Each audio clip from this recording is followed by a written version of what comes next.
сме на презентация на една нова дестинация Салала и тук е Ваня от Marble Tours, която ще ни каже повече за тази дестинация. Какво могат да открият българите там?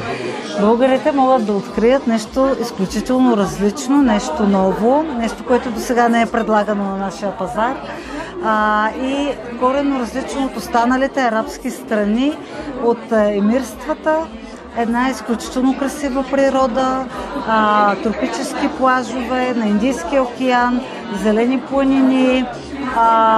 Наистина много различно от това, което до сега са обикаляли и са виждали по света. Какъв е интересът към другите дестинации? Вие имате много силно присъствие в Дубай, например. Да, интересът за Дубай си е, както винаги, голям. Това е една дестинация, която е на 5 часа полета отново от България. Макар и хората да я познават последните години, да са били много пъти, това се шегувахме с колегите, че вече така поколения пътуват с нас. Преди години са пътували родители, сега децата. Последните месеци ми прави впечатление изключително млади хора, 20 годишни, които те първа отново преоткриват, сме ги виждали като дечица, сега пак отново на Дубай. Така че Дубай си е, както се казва, винаги добра идея. Кои са другите дестинации за този зимен сезон, които са много търсени? За зимния сезон добри продажби имаме Сингапур Нова година с лимитиран брой, мисля, че 2 места, които остават.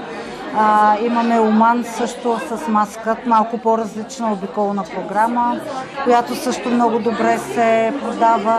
Сейшели, отново тя там вече с изчерпани места. В общи линии продажбите добре върват.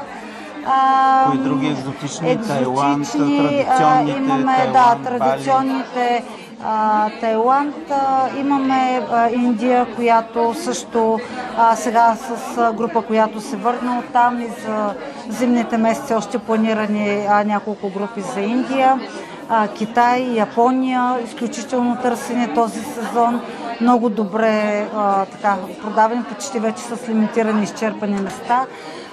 Предлагаме круизите, които са по арабските страни. Отново доста търсен варианти, са пълни групите, които се комбинират вече Дубай с Катар, с Бахрейн тази година. Миналата година бяха Саудитска Арабия, тази година Бахрейн е на полезрението. И в общи линии, това са чартерите, които сега току-що представихме, Салала и отделно Сейшели и Маврици за април месец, към които сега ще насочим максимално усилия. Благодаря ви много. И ние благодарим.